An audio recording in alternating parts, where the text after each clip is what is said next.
Est-ce que vous avez été rempli de l'Esprit? Vivre toutes sortes de choses extraordinaires, extravagantes? Sinon, est-ce que vous avez prié, supplié, demandé à Dieu, même été prêt à jeûner pour l'avoir? Est-ce que c'est quoi nous appelé à faire?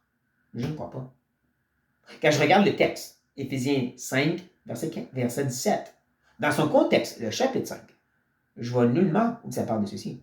Au contraire, je vois Paul qui dit justement qu'on doit s'éloigner des choses des ténèbres, les œuvres de la chair, pour revêtir le nouvel homme, vivre dans la lumière. Et n'est-ce pas normal que si en vivant dans la lumière, on va être rempli de l'esprit parce qu'il est lumière. En plus, dans Colossiens, ça nous dit la même chose. Colossiens, c'est un épaisseur. Il répète les mêmes idées. Il nous dit qu'il faut mettre à mort les œuvres de la chair et revêtir les caractéristiques de Christ.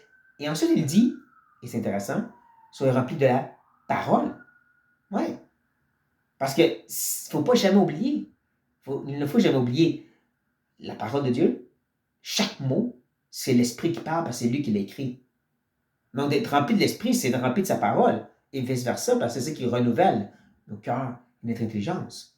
Et de penser que ça va mener à toutes sortes d'expériences, c'est d'oublier que tout de suite après, dans Colossiens Éphésiens, Paul va dire que ce qui va arriver, c'est que tu vas être un bon père, ou mari, ou femme, ou même esclave. En d'autres mots, tu vas être un bon chrétien. Point.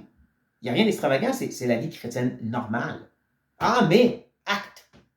Oui, dans Actes, ça nous dit des gens comme Pierre sont remplis de l'esprit et ils prêchent l'Évangile. Quelque chose de très normal pour la vie chrétienne.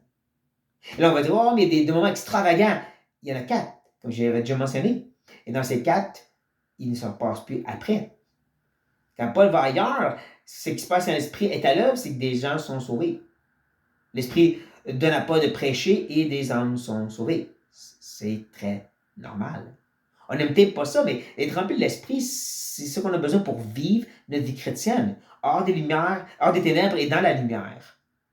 Et de le faire comme mari, femme, ou peu importe. Je sais que c'est pas ce que les gens veulent entendre, mais encore, je vous encourage à aller voir pour vous-même dans la parole et laisser Dieu vous dire comment être rempli de l'Esprit. Pas un homme ou une femme, mais revenez à ce que Dieu a dit, parce que c'est lui qui nous enseigne. Sur ce, notre frère et soeur, soyez bénis.